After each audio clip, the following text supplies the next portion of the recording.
We are your home theater and AV questions answered. This is AVRant. Want your home theater or AV question answered by Tom and Rob? Send it to question@avrant.com. Welcome to another edition of AVRant. I'm Tom Antry, and I'm here with Rob H. This is AVRant. It's your home theater and AV questions answered. And you know what? I mean, I see the numbers of like how many people viewed us on YouTube and can kind of see the download numbers and that. But based on the response we got to this X1S giveaway, I was like, hey, we have more listeners than I thought. I felt exactly the same way. I was like, I don't know if we'll even get one person. Like sometimes feels like you're talking into the void here. It's nice when the void every once in a while looks back at you and says, "Hey, give me a free remote." So, yes. So the bad news is, for every person who wrote in with interest, we're definitely not going to be able to give one to each of you. No, I wish. Yeah. There is for sure one Sofabaton X1S to give away. I'm mentioning it here at the top just because we said we give at least a couple of weeks notice, yes, so that people can write in. And that's still the case because as many responses as we got, more than we expected. Yes. Obviously there are still people who didn't hear last week's episode yet. So we want to give them a Statistically little bit much of time. more likely to win an X1S than almost any other lottery you can enter. These are still fantastic odds, especially if it turns out we have more than one to give away. We're supposed to have more than one, Yeah, but we haven't supposedly, until we have them in Yes, hand. until it is physically in my hand, I am not counting. We didn't that put any as being the limits on case. this, by the way. You realize that because I think both of us were in the same camp, which is like one, like it's just going to be Infinite Gary. Another person. Actually, of all the people, I didn't see an Infinite Gary entry, so I don't think Infinite Gary needs. I think he's got remote. enough. I think he's got enough stuff. But you know what I'm saying. I thought it was just going to be like a couple of people, whatever. That's right. But it's definitely open to the United States and Canada For sure. Let's just see who wins, and then we'll see what we can do. Yeah, exactly, yeah. Let's not limit it, but I don't have a we'll problem. try to ship. Yeah. I don't have a problem. I'll pay out of pocket to ship it. It's not that big and heavy an item, so it should be fine. Okay, so We'll see who we're wins. going to keep it open to the entire world, hopefully, Sure. and then we'll see what happens. Yeah. Because there are ways of shipping it not through the tariff barrier that is currently happening here in the United States. I mean, I'm in Canada, so I don't have tariffs being applied to everybody, except unless I'm shipping it from me into the United States, which is, I suppose, a possibility. But in any case, if you're hearing this for the first time and you didn't hear us talk about it last week, then if you would like the chance to win a Sofabaton X1S, we're just doing a free giveaway, no purchase necessary, no Patreon necessary, anything like that. You can just write to us, question@avrant.com, at our email address. Just say you would like to be entered to win a Sofabaton X1S, and we'll add you to the surprisingly large list that we have there. That's how you enter. Easy as that. Easy as that. So yeah, that's what's happening. So just send in. We've got all kinds of different.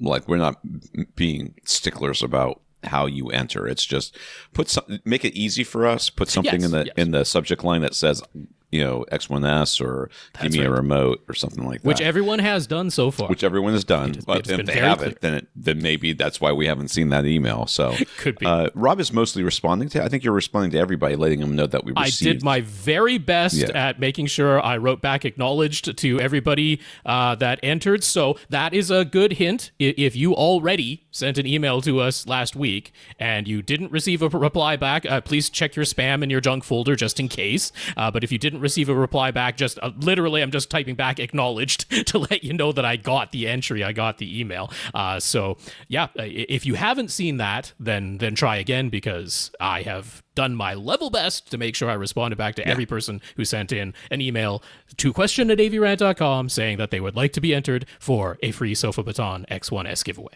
There we go. Yeah, so that's still going on. At least one more week of this, maybe 2. Maybe 3. We'll see how it goes. We're waiting for mostly what we're waiting for here is for the remotes to arrive, so that we know how many we can get. We can't give it away until we got it, so we might as well keep the entries coming until then. So let's see here. What's going on with me? everything's the same pretty much. I was right about the shelving unit I talked about last week. Okay. It was drilled out wrong. We sent pictures of it to the person, and they're like, yes, we're sending you a new. They made a new piece, and then they're sending it over. It's more than the plank. How did that happen? That's a bizarre thing. Yeah, one wonders, because they actually sent us a picture. Afterwards, I was talking to my wife. She's like, well, they sent a picture of the unit already assembled, so I don't know how this could have happened. And I looked at the picture they sent, and I'm like, that's not the one they sent us. Yeah. Like, that is just not it, because it's a different configuration. Yeah. They just sent you a picture they took of I'm sure it's a representative sample, but they told her that was it, that was the one. Yeah. So that's why she was like, you're doing it wrong. I'm like, well, I mean, could be. Felix, go find someplace else to lie down, son. Go on. There's no place for you in here. Go on. That is a doggo if you're not familiar. That is a dog. Folks. Yes. Yeah, not my son. Though he is very much like my son. So currently, I am a single parent. My wife is at a conference, and things are going poorly. Not that I can't handle any of this. I hate it when guys are like, "Oh, my wife's not here. I can't handle this." I just am turning into I'm like never home. My poor 16-year-old son is like, "Are you coming home?" I'm like, "I'm busy." So I've got this musical improv show coming up, and it's been like run-throughs are happening this week, and it's been every day's been late, and I've been exhausted. So today Rob's like, I'll be ready in a couple of minutes. I'll be a couple of minutes late. And I was texting him back and said, I just rolled out of bed. Yeah. We'll take a shower, and I will see you in about 15 minutes. So I think it took me maybe 20, but I am going to excuse myself in just a few minutes to go get some more coffee, and then we'll see how this episode goes, because I am blurry-eyed right now. But it's going, the run-throughs are going well. Last night I played a contestant. It's like American Idol. Okay, or Canada's Got Talent, or whatever it is you people call it. So it's like a improv version of that show. Right. So last night we were doing some run-throughs, and one of the run-throughs I played the contestant, which means I had to sing multiple songs last night, which is exactly as terrifying as it sounds. For those of you that are like, don't put me on stage in front of people. Now don't put me on stage in front of people and make me make up a song and sing it. Yeah. In tune and have a chorus. This isn't just singing on stage; it's singing a song that you are making up on the spot, which is an entirely different kettle of fish. So I remember seeing Wayne Brady do it. And please, if anybody hears me say those words and think he's comparing himself to Wayne Brady, not favorably, I'm not. That is kind of the yardstick to try and match, which is a high water mark. There are tons of people out there that are really, really good at this, and that are in the show, and that are very, very good at this. I am not one of them. I am very amateurish. This is my first time really ever.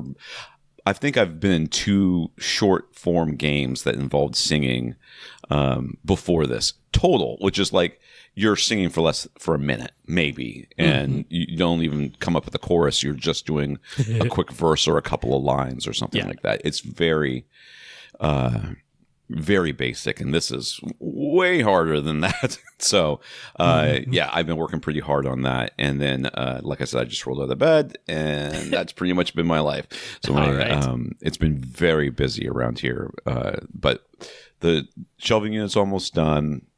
We got some stuff taken care of that we needed to get taken care of. Our kids are descending upon us upon the next 2 weeks. Yes. So we have to fit them all everywhere. So it's going to be a little tight around here coming up. So we'll see how things go. So, I've got some cat sitting coming up next week. That's about it for that. And I desperately need to do a proper spring cleaning around here. So that's going to be all of my time. First thing I did when my wife left on Sunday was I scrubbed the house.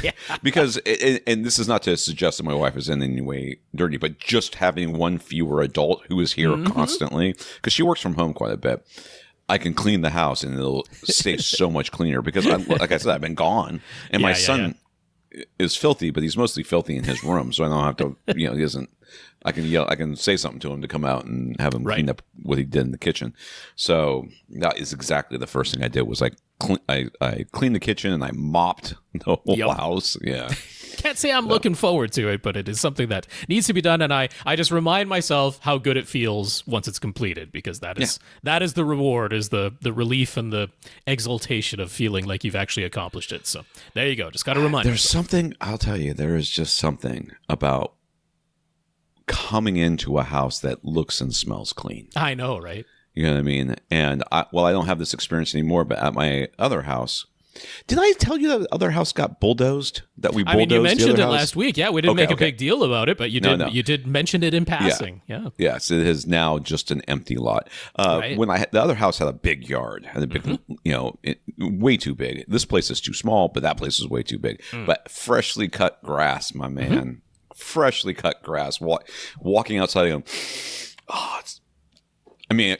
I guess if I was a plant, I was like, it smells like death. But for a human, I was like, oh, it smells wonderful out here. So, but coming home to a freshly cleaned house, or a house that is clean and smells clean and everything else, there is just something so rewarding about that. So yes, I agree. Listen, so what else? You got anything else going on? You're going to go into what you watched? Nothing in particular else to talk about. So yes, we can touch upon what we watched. Or I don't see anything filled in on Tom's side, but that's not necessarily the case. Yeah, I have not. I've been watching a lot of musical theater stuff. Okay, yeah, fair enough. They were like, okay, try to come up with some dance moves that you can improv in the background. Just watch some musicals. And I'm like, oh my God, please don't make me dance too. I don't think I can do it. All right, Rob, you talk about what you watch, and I'm going to go get some more coffee. Okay, well, it's too bad Tom's not going to hear about this, because he might have actually enjoyed me talking about this one. But I watched a movie called Rental Family. So this came out last year, and it is set in Japan and was most definitely actually filmed in Japan, and thank goodness, because a huge amount of the enjoyment of this movie is just getting to view the gorgeous scenery and getting to view some day-to-day life, and going to some smaller parts of Japan that are, not as often seen in that. And so some beautiful, beautiful, beautiful footage in this movie, Rental Family. So this was written by Hikari and another writer, Stephen Bluhut. I'm not exactly Blahut. I'm not exactly sure how to pronounce his last name. But yeah, we're taking the viewpoint of an American actor played by Brendan Fraser. And so he's been living in Japan for about 7 years in this movie. Came over to do a commercial, as is sort of the stereotypical, proposal for why an American actor would have gone to Japan in the first place. But he just stayed there. He didn't come back to America. He stayed there. He's been here for about 7 years, and he has learned basic Japanese. He can understand and converse on a basic level, and then most of the Japanese characters that he's speaking to speak a little bit of English. So I really appreciated the natural dialogue in this movie, where they're sort of switching back and forth, and when they're speaking in Japanese, it is subtitled, and they just, it sounded very realistic, how people just sort of naturally, for some words, they just know the word better in their native language, so they'll say it that way and then switch to the other language, and they, the movie didn't make a big deal of it. It just felt very natural and felt very well done. I don't know to what extent Brendan Fraser knows Japanese in real life. He definitely didn't sound like a native Japanese speaker, but he's not supposed to be. He's supposed to be an American actor who's there and knows some Japanese. So it all fit. It all felt very natural. It was very nicely done in that way. So the director, Hikari, she would be known to Western audiences. She directed quite a few of episodes of the show Beef that was on Netflix. So that's where she'd be most well known. And I don't know to what extent this is maybe a little bit autobiographical or anything like that, but the premise where the title comes from, Rental Family, it felt maybe a little bit stereotypical, the portrayal of Japanese society, maybe a slightly exaggerated, but that there is some truth to. There's still a fair amount of stigma in a lot of social situations in Japan. There's still, really quite reserved in quite a few ways, especially in social situations. So for folks who are maybe estranged from their family members or don't have many friends, and they're supposed to be coming to a social gathering like a wedding or a funeral or something like that. There are services, and this is real. There are services that exist where they have like rent. more, like this is South Korea, is what we're talking about here? No, this is Japan. Japan, okay. Yeah. In South Korea, I know in particular there's like a cultural thing about mourning, and they like rent people to go to their funerals for that reason. And that's exactly what it is. And that's the first exposure that Brendan Fraser's character has to this, is a funeral setting, and he doesn't know what's going on when it happens, and that's the for the audience that's you're in to sort of get a feel for what's going on here. But as you would expect, he's sort of enticed to join this rental company. He's not having a great deal of success as an actor anymore, and so he's enticed to join this company and is learning the ropes as it goes along, and that's the way the audience surrogate that you can learn as he goes along. But of course, starts feeling genuine emotions for the people that he is working for, that he's hired by, some of whom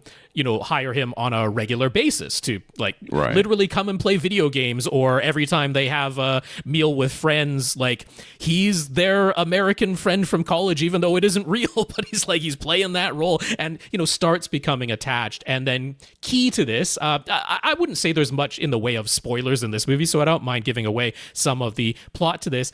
Key to this is he starts playing the role of an absentee father to a young girl who's trying to get into a rather prestigious private school.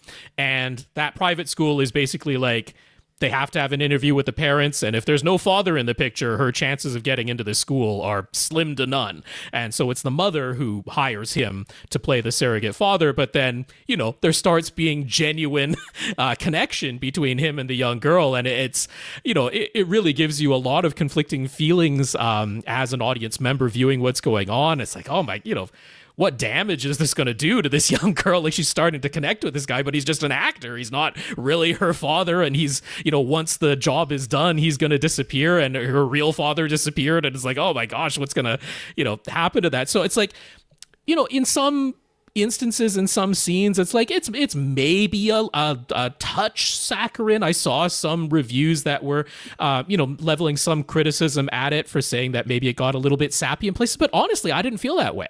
Like, I can see where some people might have felt that, but I'm like, I thought it tread the line of everything really, really effectively. Like I say, like the dialogue, I felt that everything was really quite natural. And what I really enjoyed in this is that it didn't look it down its nose at anybody who's using this service. They did an excellent job of giving you very realistic, very understandable scenarios and situations where you're like, oh yeah, I can totally see how someone is using this service, and not in a let's point and laugh at any one way. It's like, no, It makes sense what's going on, and his feelings and reactions to it all make sense. Like, is it maybe a little bit on the nose in places or something? Well, sure, it's a movie. You're fitting everything into an hour and 45 minutes. I didn't feel the criticisms that I saw in some of the reviews were warranted. I really quite enjoyed this movie a lot. Now, look, it's a very kind of calm, kind of serene movie, and yeah, it's a little bit tug at the heartstrings in a slightly overt way in that, but I'm like, I thought it was effective. It was a darn good drama, and it was heartfelt, and there are definitely quite a bit of humor in it that I really enjoyed. And then let's see, which actor was it? Akira Imoto. He plays an older gentleman, supposed to be in his 80s, who is a well-known Japanese actor, like in the movie. He's playing a well-known Japanese actor, but he's got dementia is starting to onset. He's not severe dementia yet, but he is aware that he's forgetting a lot of things. And so his daughter is sort of primarily looking after him, and she's just feeling like what he really needs most is to reminisce and talk about his career and things like that. So she hires Brendan Fraser's rental person as a fake journalist. But Brendan Fraser is aware of this actor. He knows him and kind of reveres him. So he doesn't mind this fake role whatsoever. He's like, okay, yeah, I'm eager to talk to this guy, even if I'm not actually writing a real article about him that's going to come out. He's like, he's eager to talk about it. And he does know about his career. So he's able to convincingly play a fake journalist and do all this. But it becomes very clear that the older gentleman's like he has it in mind that he's got to get back to his childhood home. Like he's just fixated on it. And of course the daughter doesn't want to let him go, and she's not going to go with him and stuff. And so there's a whole thing on that. And the payoff to that, I was like, that was really well done. Like was it maybe a little overtly, pull at the heartstrings? Sure. But the acting was solid. It was really, really solid. And I don't want to give what the payoff is because it's well worth it. The whole reason that he's so eager to get back to his childhood home, it's not just that he's, got dementia and is fixated on something that isn't real. It's like there is a reason that he doesn't want to say it, and there's a good reason he doesn't want to say it. And when you find out, it all falls into place. And I got teary-eyed for real. It really did work. And I was like, oh, that was worth it. And that was well executed, and that was well done. So I give a big thumbs up to Rental Family. If you're looking for action, this isn't it. It is a straight-ahead drama with some good humor in it. If you're really off-put by yes, it is the sort of stereotypical thing of, we're following the Caucasian character, in a quote unquote foreign land. Like Japan isn't that foreign anymore, but there's a little bit of that, sort of throwback feeling of, oh, it's the, foreigners with their slightly strange ways, but none of it is played like I say, none of it is looking down anybody's nose at anything. I thought it was really done quite naturalistically and well. So yeah, I recommend Rental Family if that's the sort of movie you are interested in seeing. I enjoyed it. In the United States, you can stream it on Hulu because I just looked it up because I felt like it was something I would like and my wife would also like. It's on Disney Plus. That's where I watched it, was Disney Plus in Canada. And like I say, some beautiful photography. I didn't notice anything in the way of like compression artifacts or something like that. I did watch it as a streaming. This isn't what I would say is any type of audio standout. I thought the visuals were definitely stronger than the audio. You're basically just there to pay attention to the dialogue, and then, a fair amount of the dialogue is in Japanese, so you're reading the subtitles for that. So it's not an audio showcase. But yeah, beautiful, beautiful cinematography, and well worth it that they legitimately went to Japan and shot this movie. It would not have worked if they had done a green screen replacement or something like that. Japan and the scenery of Japan is a huge part of the atmosphere of this movie. And I really, really enjoyed it. Rental Family, cool. Worth a watch. Great. Check it out. Mm-hmm. This is AVRant, the podcast that answers your home theater and AV questions. Get your questions answered. All you have to do is ask. You ask by emailing us at question@avrant.com. Come to the website, find our shows or show notes, links to any products or articles that we reference, as well as past shows and a Flickr album that you can follow along with whatever pictures that we are talking about. Facebook.com/AVRant podcast, YouTube.com/AVRant, where you can see our live recording sessions with the pictures integrated. I understand there may be a little video on this one. Not really sure. I'm not including the video in this one. Nope. Okay. The photos were sufficient to get the... photos were sufficient. Okay, get good. The idea across. Check it out. If you want to. If not, it's in the Flickr album. Contact us directly. Rob@avrant.com. His socials is at First Reflect. I'm Tom at avrant.com. I want to thank our listeners of the week. To become a listener of the week, support the podcast in some way. One of the ways you do that is going to avrant.com and clicking on the Buy Us a Cup of Coffee link, where you can send us a PayPal donation. So one-time donation comes straight from your PayPal account or from a credit card that PayPal will collect your information and then not store it is what we're hoping. I guess at this point, who knows what That's our what it's supposed to be. It's what it's supposed to do. Or you can go to patreon.com/AVRant podcast, where you can become a monthly contributor by putting your credit card number in, and they will store it. And then every month they will charge you a certain amount, a minimum of $1. You set the amount. That's right. A minimum of $1, and then every month they'll do that until your credit card expires, or you tell them not to. Right now we have 123 patrons, including James. So we want to thank all of our patrons at patreon.com. That's right. Yeah, thanks very much. Over at patreon.com/AVRant podcast. That's where you can sign up to make an automatic monthly donation. So a big thanks to our 123 patrons over there. James, thank you for being one of them. And lovely to see that number tick back up a little bit. That's right. We also got notes of gratitude for keeping the podcast going from Greg from Leighton, who says he hated school as a kid, but he actually enjoys learning from us about audio-related matters. I'd love to say that's something about us being so good at teaching this stuff or talking about this stuff, but it's really mostly about the fact that you're interested in the topic. So had you been interested in school, I'm sure you would have been just as good. I still take that as a compliment, though, because it definitely isn't necessarily the case. Even if you're into the topic, it's not always the case that you enjoy listening to certain people talking about question and answers of it. So thank you very much, Leighton. That's very nice of you to say. There are people out there who talk about audio that I very much do not enjoy listening to. So there you go. Gurinder, Terry, Hubert. Is that what we're going with here? Hubert. It's got to be. I mean, I can't imagine how else that. Yeah. Humbert, maybe. Kevin, Eric, Mark, James, and Greg H. There's Greg at the top, a Greg at the bottom. So thank you all for thanking us.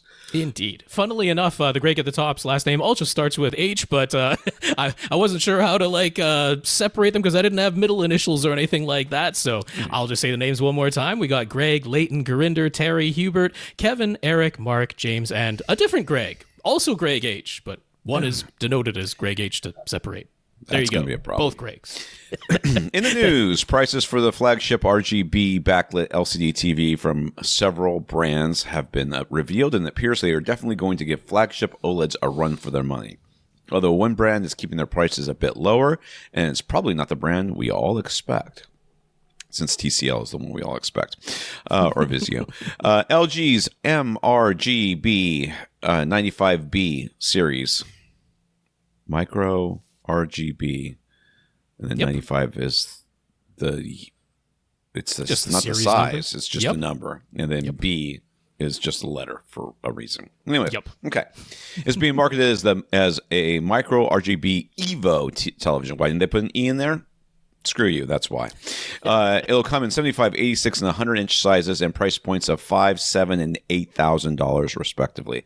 I really don't feel like $8,000 is that much for an inch TV, but okay. It's like a shockingly small price jump for the jump in screen size. I know. That's the info that we had. I don't know if it's a misprint or something, but that's why would you spend, I feel like those 86-inch TVs will never sell. Yeah, because it's a big jump from 75 to 86, $2,000 price cap, and then somehow from 86 to 100, only $1,000 price cap. I don't exactly know what's going on there. If you're willing to spend $7,000, why wouldn't you spend $8,000? I know. Everybody's going to be looking at that wall that they wanted to put about an 86-inch TV on and go, can I get 100 on there? Because it's not that much more. LG is touting the wide color gamut, but their number of dimming zones and claimed peak light output are lower than all the other brands because they do OLEDs anyway, so... That's why.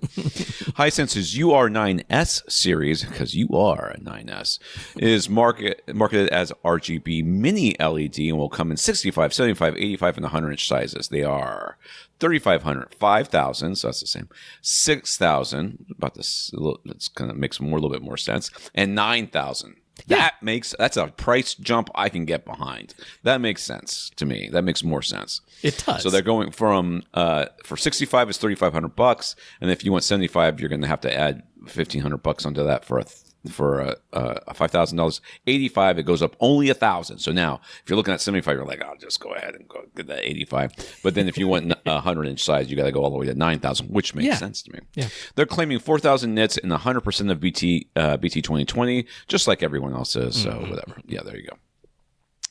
TCL's RM9L series is marketed as RGB-Mini LED. Is that the same thing the other one was? Yeah, so Hisense was RGB Mini Dash LED, and then TCL's is RGB Dash Mini. I was supposed to vocalize the dash LED. Yes, you're gonna have to highlight that or something. TCL put the dash in a different place. Okay, so the dash is between the Mini and the LED, which is Hisense, and the dash is between the RGB and the Mini. That's right, which is TCL. Yeah. Clear as mud. I mean, there's no way to miss the differentiation between these two products. They're exactly this. They're totally different. That's all the search engine optimization you need, I guess.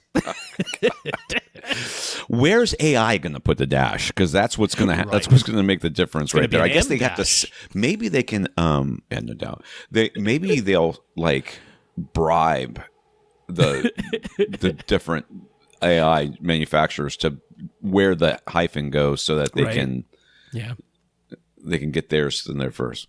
Anyways, they've openly talked about how they don't necessarily think RGB backlighting is the very best solution, and they're more excited about their super quantum dot technology, opting for that in their X11L flagship instead of the RGB-Mini LED. But they're still going to do RGB-Mini LED, and the RM9L series will come in 85, 98, and 115 sizes, $8, $10, and $30,000. Yeah. That first one, LG, what are you guys doing? Who ran your numbers? I don't know. Who ran your numbers? Maybe they're thinking. Maybe they looked at it and they said the 75 and the 85-ish, which is 86 for them. Yeah. They sell a lot, but we can't really give away the 100 because they're too big. People can't get them in their cars. It's got to be a misprint. There's no way it's only $8,000. Although it is dimmer and not as many local dimming zones. So I don't know. It's a little wild. Makes no sense. It doesn't. Okay. Anyways, who are we talking about? TCL is doing 85 for $8,000, 98 for $10,000, and 115 for $30,000. Yeah. And those high prices, they're touting 9,000 nit peak light output and the most dimming zones out of the whole group here. Yeah. I just don't know how much brighter we need to be. I'll be honest with you. My TV's already too bright. I'll be dead on this with you. Like, it is too bright most of the time. It's fine when I'm just watching TV and having a good time, but when I'm in there, like, relaxing and trying to it's too bright. It's too bright. And, we had, I think it was Daz, right? He was asking about, 115-inch TV for under $10,000. And I was like, I mentioned how, TCL's newest 115-inch is going to be their RGB backlit version. But I was like, it's not going to be under $10,000. No. And I was definitely correct. $30,000 is not under $10,000. That's no way, no how. Depends on how you do math. It might be 600%. Oh, yes, there's that. Than that. So finally, Samsung has two new series in addition to carrying over their $30,000 115-inch model from last year. Samsung markets their version as micro RGB LED. No hyphens anywhere in this thing. Indeed, and no Evo. Only LG can have the Evo. Yeah. Samsung R95H series will come in 65, 75, and 85-inch sizes for $32,000, $45,000 and $6,500 respectively. Wow, $6,500 for 85. Is that the lowest one? That is, no, Hisense is cheaper. Yeah, Hisense had a little bit cheaper for the 85. Yeah. So slightly lower prices than most of the other brands, which is a little bit of a surprise. And then they also have the R85H series. So that's a 95H. This is the 85H series with fewer dimming zones and lower peak brightness, which I guess that'll be the one that Infinite Gary goes for, since he doesn't like brightness as a concept. So the R85H series will come in 55, 65, 75, 85, and 100-inch sizes for $1,600, $2,100, $2,800, $4,000, and an unannounced price for the 100-inch, which will clearly, based on LG's prices, be $4,500. Yeah. It really doesn't seem like they did mention the price in Europe as €13,000, which weirdly, the euro prices were all higher than the American dollar prices. So I'm thinking it'll be 10,000. But yeah, that doesn't seem like the big value. Yeah. Yeah. All right. So there's that. That's that. So there you go. If you're looking for TVs, this is what's coming. If you're looking for something that starts with RGB in the front of it. That's right. The newest of stuff. This is the newest of stuff. So I can't say I'm hyper enthusiastic about these. Like LG, it's funny because they made a fairly big deal about we're talking LG Electronics, the wing that actually does the consumer electronics and sells the televisions. LG Electronics made a fairly big deal about these micro RGB TVs that they're going to be releasing, but LG Display, they're the sort of the research side of the company, the ones that actually develop the panel technology. Like, they're all in on OLED, and they were demonstrating the shortcomings of RGB backlit LCDs, and so was TCL. right? So neither of them is like super gung-ho on the research side of things as far as RGB goes. And I mean, it's legitimate concerns that I have too, which is, I mean, the number one that I've mentioned before on this podcast is if you have a small object, even if it's a bright saturated color, but it's a small object, smaller than the zone that it's occupying, and then you have a different color in the background of that colored object, so the background takes up an entire dimming zone, but the little bright colored object doesn't take up in the entire dimming zone, then the dimming zone is just white anyway, because you can't go smaller than the size of the dimming zone itself. And if you're showing more than one color in any given dimming zone, you just have to light that dimming zone up white like we have all along anyway, because you're showing two different colors. That's the only way you can do it. And then a good demonstration that they had, and honestly, it's like, it is something that people are going to be watching, which is soccer, right? So you have the black and white soccer ball that is traveling at a pretty high rate of speed across a green pitch. And so when the green pitch is there and there's no player and there's no ball in that dimming zone, then it's like they showed the backlight and it's all lighting up green, it's like no other colors. It's just the green that's lighting up. But then the ball or a player wearing a yellow jersey or something like that comes into that dimming zone, and it's like either you can see the ball shifting color, like the white of the soccer ball is like changing colors slightly as it moves through the dimming zones, or the dimming zone just has to turn white, and then the shade of the pitch of the green pitch doesn't look exactly the same as it did a moment ago. And they're like, yeah, there's these color shifts that like either you have to compromise or you have to put up with color shifts that's changing. And I'm like, yeah, that's a legitimate concern. So, I mean, as you have more and more dimming zones and you can get finer and finer granular control, you help with that. But yeah, as long as you have an object in any given dimming zone that's smaller than the dimming zone itself, you're always going to run into that issue. So I am not super gung-ho about it. Also, all of the claims about these RGB mini or micro LED backlit LCD TVs hitting the full Rec 2020 color space, that's what I will generously call fudging the numbers, because if you look at the actual color gamut that they're producing, so like, the triangle diagram on that CIE chart of all the visible colors, if you take the area that is encompassed by the triangle that is drawn, then the area of that triangle can be like equal to or greater than the area of the BT 2020 triangle. So that's how they're coming up with like, oh, we're hitting 110% of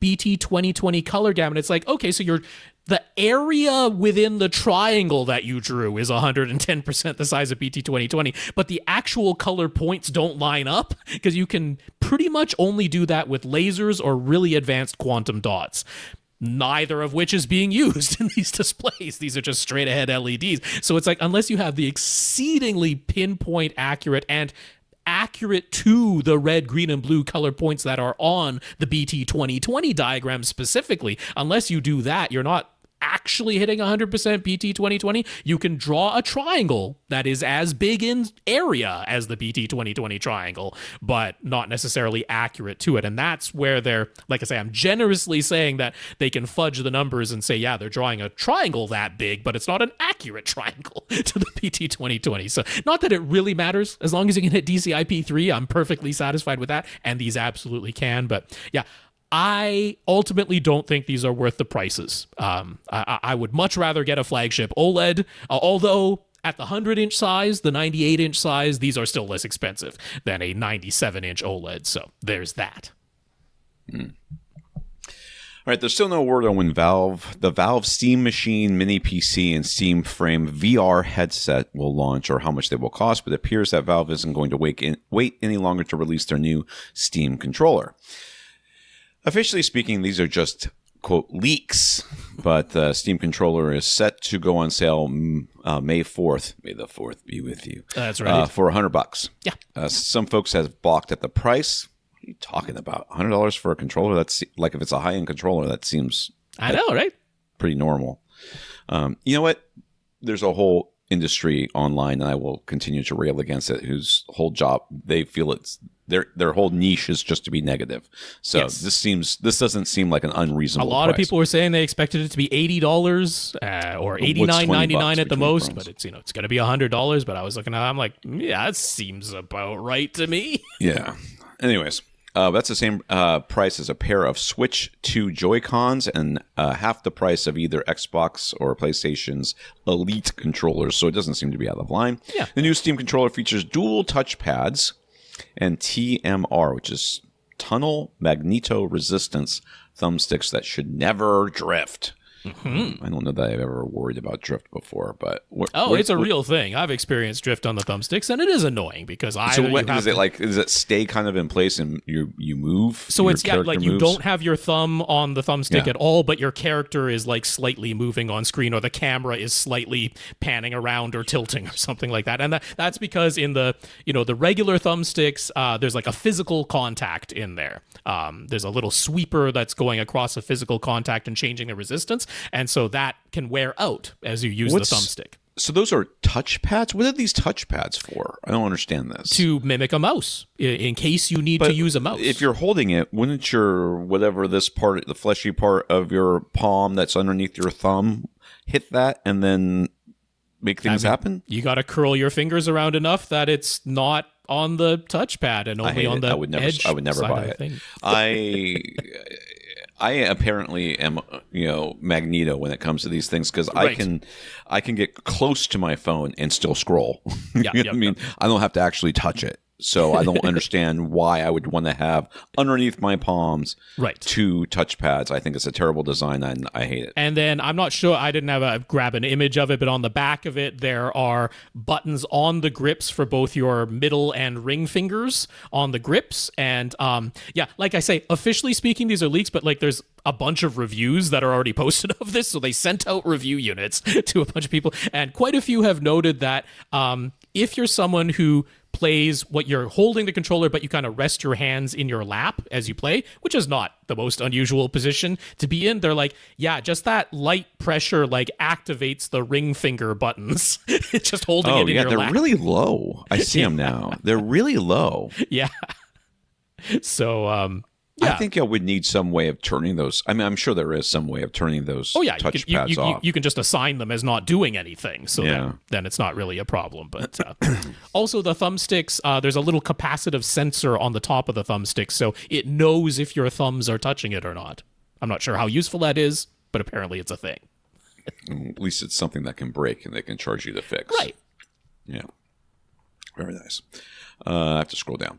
Just after we recorded last week, the news dropped that Microsoft is actually responding to the negative reaction. They're lowering the price of Xbox Game Pass Ultimate with a caveat. Just a short while ago, they jacked up the price from $20 a month to $30 a month, which is a 700% increase. Sure, we can just make whatever the numbers we want. That's the number. And I can walk you through the math, but it would break your very small brain. Sure. But now they're bringing it back down to $2,300 a month, which is a 1,600% decrease in price. I don't know where the 100 came from, but it's $23 a month. That's the new price. Don't worry about it, Rob. To be very specific, $22.99 a month. Yeah. It's 1 penny less. So it's still a price increase over the original $20 a month, but not quite so drastic. PC Game Pass also comes down a bit to $14 a month from the price hike up to $16.50 a month a short while ago, but that's still an increase over the old $13 a month. So it's not all good news though. In order to lower the price, they've decided that new Day One Call of Duty games won't be just the Call of Duty games, literally just those games. Well, the Day One releases, like, Call of Duty is still an annual franchise. There's a brand new Call of Duty game every single year. Microsoft went out and purchased Activision, the makers of Call of Duty, and so they said, yep, the Call of Duty games, they're going to be there Day One on Xbox Game Pass Ultimate and PC Game Pass. Day One, you're going to have the brand new Call of Duty games, but then they're like, well, in order to afford that and the $80-something billion we paid for Activision, we got to make it $30 a month. It's the only way we can afford this thing. And they're like, well, nobody was happy about that, and we had a bunch of cancellations, so we're bringing it back down to $23 a month. Still a price increase, but not $30 a month. But we can't afford to give you Call of Duty on day one if we do that. So they won't be included. Call of Duty titles will get added to Game Pass Ultimate and PC Game Pass 1 year after release. That's right. It's like, who is so petty at Microsoft?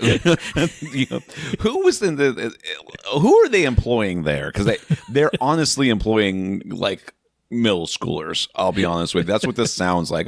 Like the middle schooler made that. Fine, if you're not going to pay what I want you to pay, then you can't have the game that I told you I was going to give you. Oh my God, you're. It's just your fault. I'm going to make you wait a whole year, which is a 3,000% increase over everybody else. So there you go. Ultimate and PC Game Passes are still the only tiers to include day one releases in the subscription. The premium and essential tiers remain at $15 a month and $10 a month, respectively. So do they get day one of other games, but just not Call of Duty? No. It's just the Call of Duty. Premium and Essential get no day one releases whatsoever. But the Ultimate and PC Game Pass get day one releases of every other game except Call of Duty. That's correct. Yes. Okay.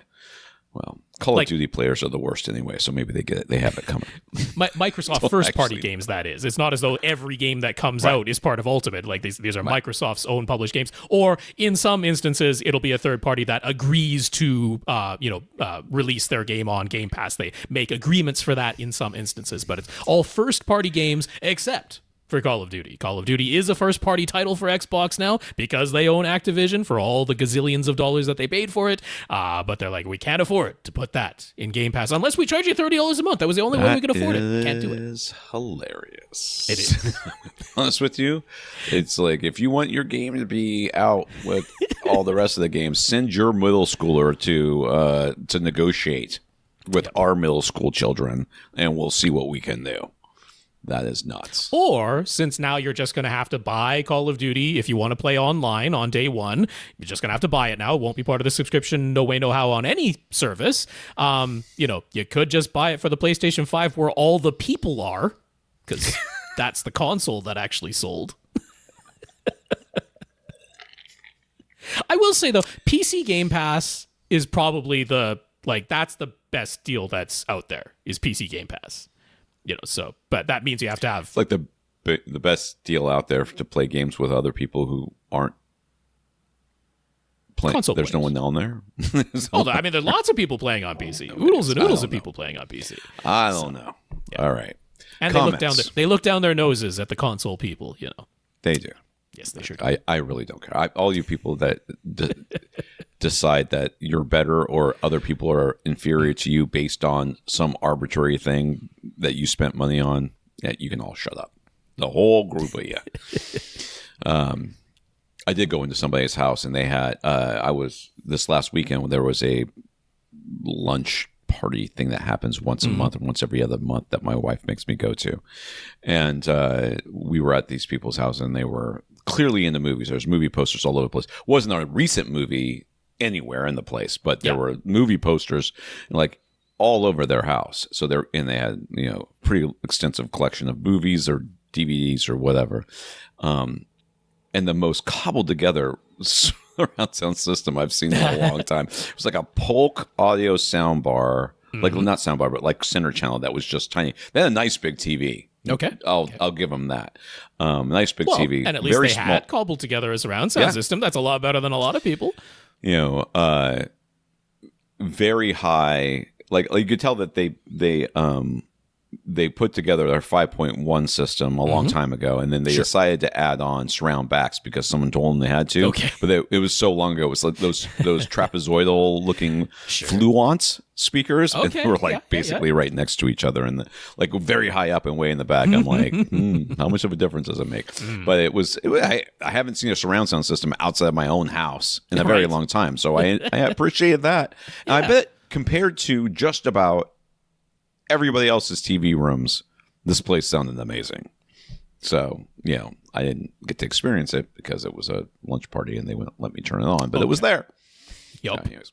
Comments. Gurinder just wanted to follow up regarding his projector that refused to come out of standby a few weeks ago, but after leaving it unplugged overnight, it seemed to power back on just fine. We mentioned it might be a heat-related issue, and to make sure he had cleaned the air filter, funny enough, he had just cleaned the filter a couple weeks prior. And then he thought Maybe he didn't put the filter back in correctly, but he had. The projector has been working fine, so maybe the strange stuck in standby issue was just due to a power surge. They did have a big storm roll through shortly before the stuck in standby issue happened, so who knows? Yeah. In any case, he's glad to have he's glad it seems to be okay now. And regarding his acoustically transparent screen, having forgotten to roll it down prior to running Odyssey, it's an Illusion Vision audio weave, supposedly very acoustically transparent. He has since tried listening to his speakers with a new run of Odyssey applied with the screen up and with the screen down. There's no audible difference. Yes. So maybe he can finally put his mind at ease. If only he could totally ignore the visible weave of the screen that infrequently shows itself during certain bright images. If only. Oh, well. Can you tell that Gurinder fixates on things from time to time? I hadn't noticed. Such an uncommon characteristic of the home theater crowd to get lost in the minutia of details instead of just enjoying the overall image and sound. But I'm glad your projector's working. I still, yes. I don't know. I can't diagnose from the limited information that we have as to what exactly went on there. That is still remains a strange issue. But glad it's been working. That's the main thing. Yeah. After another week, another Panasonic product find in Infinite Gary's basement. What else is he going to find down there? So it's a model RF 1080 battery-powered AM FM radio 1080. So it's high def. Right, yeah. That was well before anyone was even envisioning such resolution. Look at the dial on this thing. I know, mean, right? It's got all the bands. Yes, I don't know how that. And one's got to be AM, one's got to be FM, and another one's also FM. I don't know what that is. It has it labeled as the PSB band, and honestly, I don't know what that is. All right, I could Google it, but I'll have to be educated by someone about that. He was actually keen to try powering it back on to see if it still works, but sadly the mechanical power switch is completely stuck and cannot be budged. The thing has some heft to it. It's 3.2 pounds. And Rob was pretty close last week. That 45-year-old Mr. Whisk electric shaver runs on 2 AA batteries, not 4. Yeah. I thought it might be like massive and run on a D battery, which would have been hilarious. It just didn't have the shape for that, but yeah, there you go. Not bad. Karl and Herb, both of them wanted to share some additional thoughts regarding hearing aids while listening to music and movies. Karl wanted to share a short write-up that mentioned some of the research linking untreated hearing loss with a higher likelihood of developing dementia. Yeah. We'll have a link to that. He provided a link. We'll put the link in the show notes. Yeah, you can read up on that if you want to.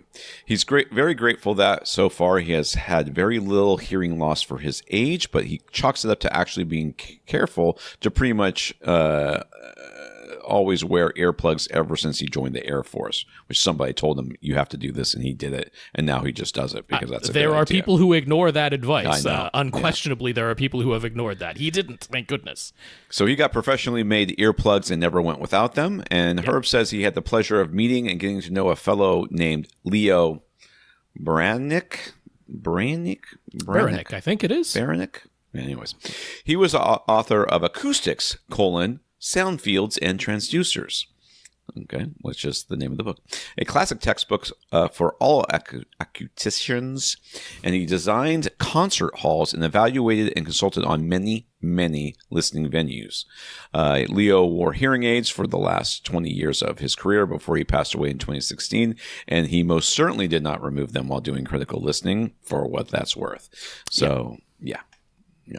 I mean, I will say, because for the time that Leo was wearing them, that is before all of the modern day, very miniaturized digital hearing aids. There are definitely, I know personally a couple of folks wearing hearing aids who are like the old analog hearing aids. Like they were better for music. Like they just amplified everything, and you could tune them to a certain degree. Like you basically apply an equalizer to them, so that some frequencies were, up amplified more than others. But it wasn't like the digital control that we have now. But of course, they weren't as miniature. There was a little bit of a stigma. They were definitely visible. You could tell you were wearing the hearing aids. But they're like the old analog hearing aids in terms of just sounding natural were better. I've heard that claim from multiple people. So it could be the case. That was likely the type that Leo was wearing, at least when he first started wearing them. So there's something to be said for that.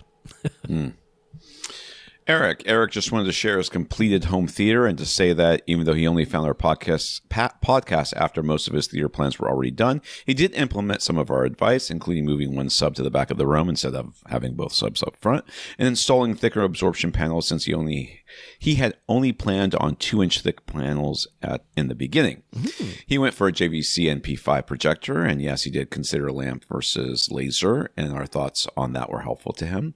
He knows we prefer 16:9 screens, but he went with 2.35:1, and he loves it, which he will love it until he gets a 16.9, and then he will go 16:9, and then he will say, I can't believe it took me so long to switch. If he gets big into IMAX features, or if he starts watching, any of the new features that are using all kinds of changing aspect ratios quite frequently, that's becoming Rob more and more was also a big common. 2.35:1 fan for a long time. That's so right. That's you are not alone in this. So let's not like make it sound like we're against you. We're just like, we've all been down this road. His pre-pro is an Emotiva XMC2 Plus, and since he's running a 9.2.4 speaker configuration, he wound up needing 2 Emotiva amplifiers to handle all of the channels. Front speakers are Paradigm Studio Series, and the wide surrounds and backs are all Paradigm Millennium Series. Paradigm and ceiling speakers round out the system. Is he in Canada? Sounds like he's in Canada. He built his own DIY subs, or 18-inch drivers, and large ported cabinets powered by outboard Behringer amps. Most everything is hidden, and he's proud of the list of gear he's put together, and he mainly uses his Oppo 203, but he also has a Plex setup and a Roku for streaming. So it's very good looking, and then he vacuumed for the picture, which is nice. He sure did. Yes, you have lovely vacuum lines on that card. Yeah, very, very well done. And those look like, to me, I think those are the HT Market Sheridan. Couch, is it the Sheridan? The couches, the seats. Yeah, because I was like, that might be Valencia, but the Valencia have the controls on the inside of the arm and they're illuminated, and I'm not seeing that there, so I can't see for 100% sure if the controls are on the cup holder, because that's a dead giveaway if they're on the cup holder that they're from the HT Market, but it looks like the HT Market. I'm pretty sure that's the Sheridan that has that style. All right. Questions. Let's get to them. Greg swears it isn't his intention to only send us emails about the BACCH crosstalk cancellation system from Theoretica Applied Physics, but that is exactly the case. It is 100% of the emails we've gotten from this man have been about this thing. And shockingly enough, so is this one. That's right. It's, hey, you know what, man? Just own it. And he's when a fan. They give you a job, I don't mind him being a fan. People are fans. That's people right. Are fans. My only problem with fans, and if you feel yourself, Greg, having this emotion, just remember that I have said this. My only problem with fans is not that you're a fan. My problem is when you are mad that I am not a fan. Sure. Or when I say something is good and you're like, you didn't say it emphatically enough. You weren't positive enough. What do you mean it's only pretty good? Or it's only great? It's awesome. All right. So we enjoyed watching a YouTube presentation and Q&A with the founder of Theoretica, Dr. Edgar Not a Chance. Chueri. That has got so many vowels in it. It really does. It's CHOUEI, and then finally an R, and then another I, and that's the whole thing. Anyways, by the Audiophile Foundation channel, that would have been the end of it for me.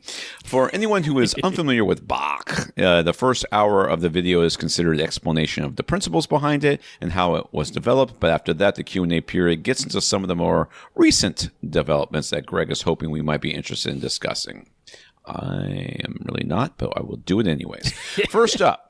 Despite the common focus on the standalone BACCH SP hardware that's priced at $27,000 or $54,000 for the Grand BACCH SP, the very latest developments are actually only available in the BACCH for Mac software right now, which is priced at $5,000 to $7,000. Which is also the price of a Mac, I think. For an additional $3,000, you can add BACCH Stratos, which lets you emulate 7.1.4 Dolby Atmos speaker setup, but using a stereo pair of speakers like the rest of the BACCH system. It relies on you taking binaural measurements with their supplied in-ear microphones, and if you want to be able to move your head at all, including turning your head, but have it sound as though the virtual speaker positions remain static. You can use their webcam-based head tracking as well. I'm sure it's not as good as this. I'm not comparing it to this, but I have headphones and other things that do that, and I will 100% not pay. I would pay to make it not do it because it's very distracting when you move your head and things move with you. You want it to stay anchored, but that's just me. Okay, so the effect only works for a single listener, but anyone else will still just hear the regular stereo playback as though BACCH isn't being applied at all. I feel like that's not the case, but maybe it is. BACCH Stratos does not decode Dolby Atmos itself, so it relies upon you using a Dolby licensed playback application that can decode Atmos bitstream and supply the BACCH Stratos software with a multi-channel PCM signal. For the prices, it feels like they should be able to do this themselves, but whatever, it is what it is. BACCH Stratos will be coming to the BACCH SP standalone hardware later this year, but is available as a $3,000 add-on to the BACCH for Mac software right now. So if you're starting from scratch, that's $8,000 to turn your stereo listening setup into a Dolby Atmos listening setup, assuming you already have a Mac to run the software. What are our thoughts? You'd be surprised how good of a speaker system I can put together for $8,000. That's what my thoughts are, but then you're also getting all the other BACCH stuff along with it. Yeah. Okay. So there are real reasons to, like, I've experienced really good stereo imaging, which is kind of what this is trying to do, right? It does the in-ear microphones, the head-related transfer functions, everything else is trying to put together the most impressive and whatever stereo listening experience you can have from two speakers, which I don't think that doesn't have value. I don't want to imply that in any way, shape, or form, and I also don't want to imply that this doesn't have value as a solution, because there are plenty of people whose they can't have a full speaker system, and they can't. They do have the money to spend. Or you can. You have the ability to optimally, like I'm talking because of your room. Yeah, you have the ability to optimally set up a pair of speakers. Maybe you could even set up optimally a front 3 or even 5. But because of your room, you simply cannot optimally set up 11 or 13 or 15 speakers. You physically can't do it. Like, I'm honestly fairly bullish on things that allow us to use fewer speakers with a very convincing virtual effect. Like, I've said it many times. You've heard me say many times how I'm a pretty big fan of the Dolby Atmos height virtualization. That I would rather take 5 good, well-positioned speakers plus the height virtualization than the upward firing modules in many cases, or even actual speakers that are improperly positioned or something like that. Like, I'm a fan of the virtualization. So, like, the thing I've been saying about BACCH ever since, I learned of its existence type of thing is, I've been saying all along, I kind of wish they were a bit bigger. Because honestly, I thought the first hour of this talk was worth listening to, particularly if you're not familiar at all, but even if you're somewhat familiar with the BACCH processing itself and its products. It's like getting a little bit more insight into some of the development side. And then I thought Dr. Chiweri did quite a good job of addressing the most common I wouldn't call it complaints, but like questions, the most common questions that people have about it. In particular, the idea of, okay, things were not mastered, right? Like the recordings we're listening to, they were not mastered on a BACCH system. So why would we say that it's accurate to play them back in this way?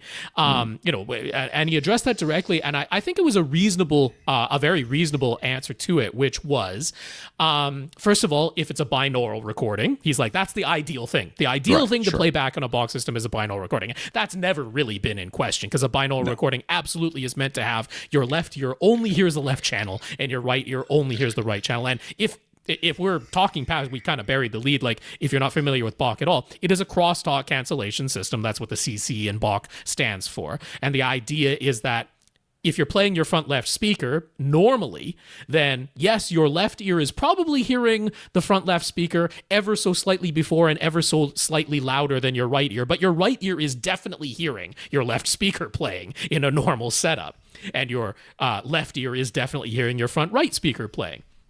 So the crosstalk is, like it's a digital calculation where the left speaker is playing a counter wave to the right speaker and the right speaker is playing a counter wave to the left speaker, so that what your left ear hears is almost entirely just the front left speaker, and what your right ear hears is almost entirely just the front right speaker. Now, this is why it really only works for a single listener. It's why you have to measure inside of your own ears to make it effective, and it's why using head tracking is important if you are moving your head whatsoever and not holding it in a vice for this effect to be able to work, and for your left ear to only hear the front left speaker and for your right ear to only hear the front right speaker. But yes, that notion of, okay, binaural totally makes sense. But then if we're going to regular stereo recordings, why would you want to listen to them in a binaural fashion? He's like, and I think this was a very reasonable answer. He's like, first of all, you can always bypass the BACCH system and just go back to regular stereo listening if that's what you want to do. And a lot of people do that for comparison purposes. But how many people enjoy genuinely using an up mixer, right? Like a Dolby Surround up mixer or a DTS X, Neural X up mixer, or an Oro, right? Oro is very popular. A lot of people swear by it for music listening. They're like, yeah, I apply my Oro 2D or Oro 3D up mixer to my stereo music, and I really enjoy that presentation. He's like, so the notion of applying some sort of processing, applying some sort of upmixer to regular stereo recordings in order to expand the soundstage and give you a sense of some additional reverberation, a wider presentation, like that's not foreign and it's an optional thing. And I'm like, you know what? That's reasonable. This is another version of upmixing. And then what I also liked was the description of, in a binaural recording, you can do an imaging effect that really is not achievable in regular stereo listening, which is we can do left to right very well, and we can even have it sound as though a sound comes from beyond the left edge of the front left speaker or beyond the right edge of the front right speaker. It isn't literally locked to just in between the two speakers. But what we can't do with regular stereo listening that isn't binaural is make it sound as though someone is right beside your left ear and whispers into your ear. Right? Mm-hmm. Like you can't do that effect. Even electrostatic speakers struggle with that effect. And he's like, you can do that with this BACCH system. You can have that effect of, now, you kind of need it to be a binaural recording that was recorded that way, because it's very rare that the presentation on a regular stereo recording is the intention was that it's like something is right beside your ear and whispering into your ear that way. But then there's the benefit over listening to it over headphones, which is that you need a little bit of crosstalk so that it doesn't sound like the sound is from right inside of your head, like we so commonly get with headphones, right? You hear the singer's voice and it doesn't sound like a singer who's directly in front of you, but directly in front of you. It sounds like they're inside your head. And he's like, this system doesn't have that. It sounds like they're in front of you, but then with the really vivid imaging that really only a binaural playback can get. So I'm like, okay, I'm willing to go along with those arguments. And I like that he mentions, like, yeah, it is optional. You can bypass it. You can turn it on and off without taking it out of your system. So I like all of those things. And then I am in favor of the idea of, do we physically need that many speakers? Like, can we virtualize, especially for a single listener? We should. We have 2 ears. That's how we hear, is through 2 ears. We should be able to virtualize through 2 sound sources, essentially any type of spatial imaging that we want to. And this is a very reasonable way of doing it. So, for all those reasons, I'm like, yeah, $8,000 if you already own a Mac and if you already own a capable stereo speaker system, like that's not crazy outlandish, right? I think $54,000 is kind of pushing it a little bit, but that's, $8,000 is not such a crazy outlandish thing. And if your focus is 2-channel listening, and then this gives you a way of using the very same system that you already have without having to alter the layout of your room, without having to install speakers, which is not a trivial thing in many situations, I'm like, I am in favor of being able to do that. I think it's a somewhat reasonable price to be able to do that. It's not crazy outlandish. My biggest complaint, honestly, with BACCH right now is how much they put on their own website the testimonials from the Absolute Sound. The Absolute Sound is 100% an audiophile outlet, online. I don't think they have a print magazine anymore. That's who they're selling to, though. I hate to say it. I mean, that's just what it is. But it's like, whenever I see something from the Absolute Sound, I intrinsically ignore it, because so much of what's written on the Absolute Sound is complete hogwash nonsense.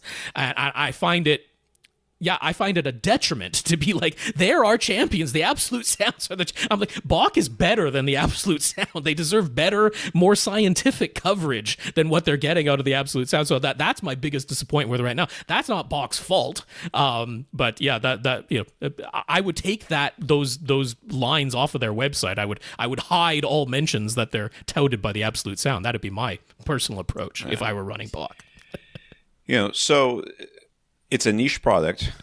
It's with a niche price for a niche audience, as far as I'm concerned. I mean, it's just not something that is that they're going to be able to mass market at this time, the way that everything is being put together and sold and stuff like that. And I still think, I will always think that it's going to be niche because you're only selling to people who only care about themselves. I mean, that's what it comes down to. You're only caring about that one person. But then that's in the room. The next question is very much about that.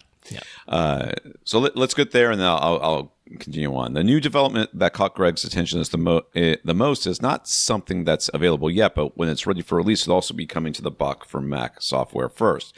Via neural network calculations, they've had great success in being able to use just a regular pair of speakers to create 2 and possibly more than 2 sweet spots instead of just 1. In professional applications, they've already been able to use arrays of speakers to create multiple sweet spots, but it's long been their goal to be able to use just a regular pair of speakers for more than one listener at a time, assuming this makes it to market without reactions to this future BACCH add-on. Invariably, unless there is some audio alchemy I do not know about, having 2 speakers create 2 sweet spots or 2 or more sweet spots or one larger sweet spot that is as good as that single spot for that single listener where they can barely turn their heads without destroying it is not going to be possible, which means it's going to be like it's beamforming technology, which is definitely a challenge with only 2 speakers. Yes. And with only the drivers that are available within those speakers, they're going to beamform. Usually what you want is a line array of some sort. Yeah. But I mean, again, they were talking about how like it has been impossible. Like this was impossible. They couldn't get it to work. But they said, with more advanced calculation, they've got something that they feel is working pretty well. They're hoping maybe possibly more than 2, but it's definitely 2 is their goal to try and get to there. Now, again, that's like putting a niche on top of a niche, right? Because, but the other part of it is both listeners are going to have to measure.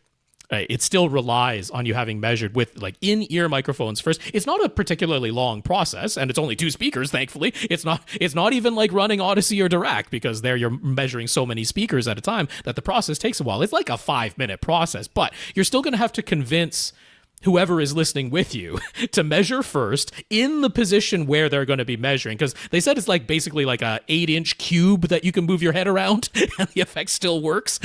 So it's like, so small movements is what we're talking about. It's not quite a vice, but it's small movements.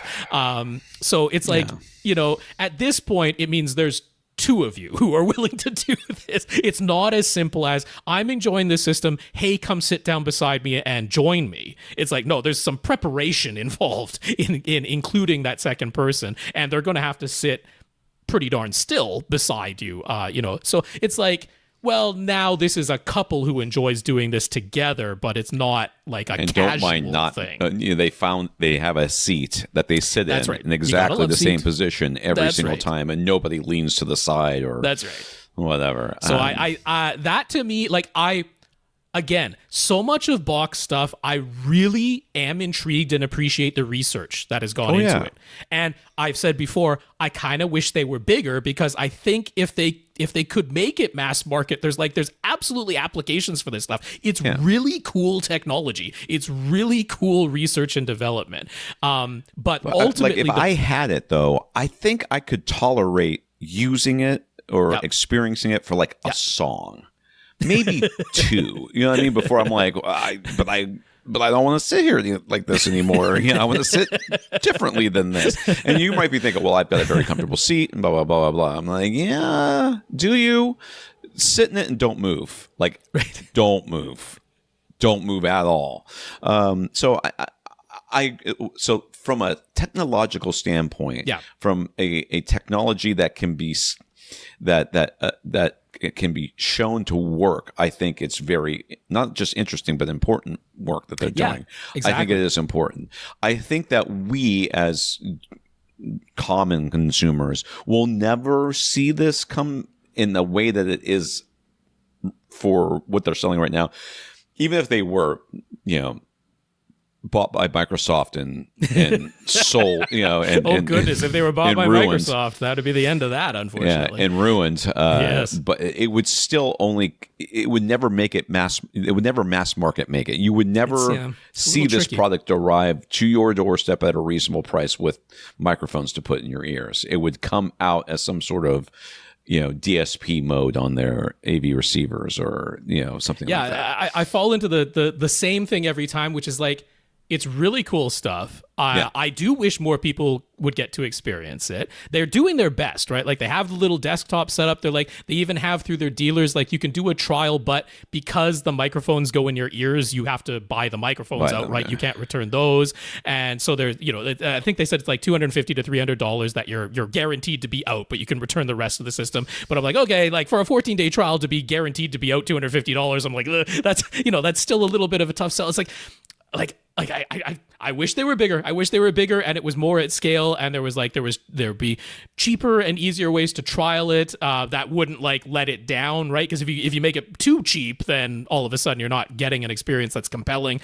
But then it remains a niche, but I kind of wish it weren't. So I'm always a little bit torn on this because unmistakably though, the research that's behind it is awesome stuff, and I'm really glad somebody's doing it. And it's like those BACCH SP, it's like we kind of poke fun at the price a little bit, but he's like, they're literally hand assembled. Like, they don't have a production line. They're not making thousands of them. So it's like, well, the price is not actually that unreasonable. It's like a bespoke product basically. Right.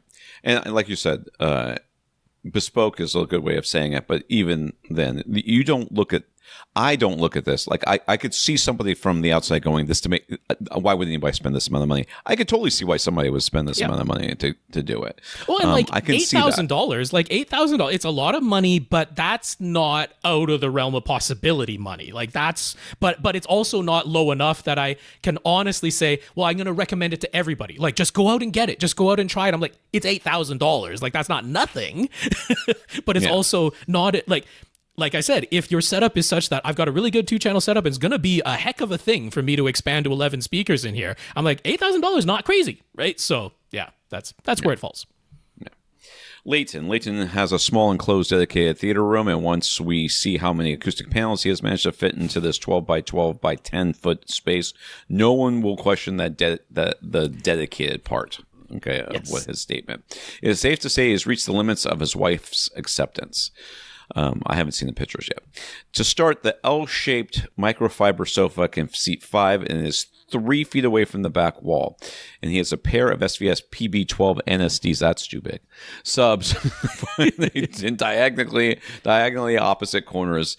In his original setup, he had floor-to-ceiling 4-inch thick panels in all 4 corners and 2-inch thick panels on the side walls and ceiling at the first reflection points. But with that original setup, he always felt that something was wrong with the bass. Some songs would sound okay and others would sound muddy. So he talked to GIC, and based on some of their advice, essentially go thicker, he bulked up all of his corner bass traps so they're now 7 inches thick. And then he went a bit wild. An 8-inch thick panel in the middle of his back wall, additional bass trapping on the side wall to ceiling edges, diffusers on the ceiling, and combo panels on the front and back walls. Might be the only diffuser in combo panels I could get behind based on the number of panels that are in this room. Right. He actually has a plan to cover the remainder of the back wall with even more combo panels. Okay. Well, the man likes buying black boxes and stapling them to his walls. So there's lots of pictures here. You can take a look at them. There's lots. Some of them are very confusing because it's the ceiling, but it looks like the floor. I don't know. Sure. It's very confusing. He recalls that when he first beefed up his corner bass traps, he thought he had lost all of his bass. But after getting used to it for a while, he realized the bass was still there, but it was a lot more even. He noticed subtleties in the higher frequencies that were being masked before, but everything also got quieter, the room itself and the entire frequency range. His front speakers are Hyperion Veris Grand 3s. All of the other speakers are Paradigm. It's a 9.2.4 configuration, and all of the speakers are set to small with an 80 Hz crossover, except for the front wides, which have 120 Hz crossover. With the acoustic treatments basically maxed out, he decided it was finally time to take some room EQ wizard measurements to see in graphical form what he achieved. The first couple of measurements, either to the front left speaker or the front right speaker, plus both subs measured from the primary seat, didn't look as flat as he was expecting, and they seemed to indicate a prominent dip around 170 hertz or so. Prominent is I think prominent is okay. Whatever. Well, it's just you can visually see it. There's no question. You're going to be like, I see a dip.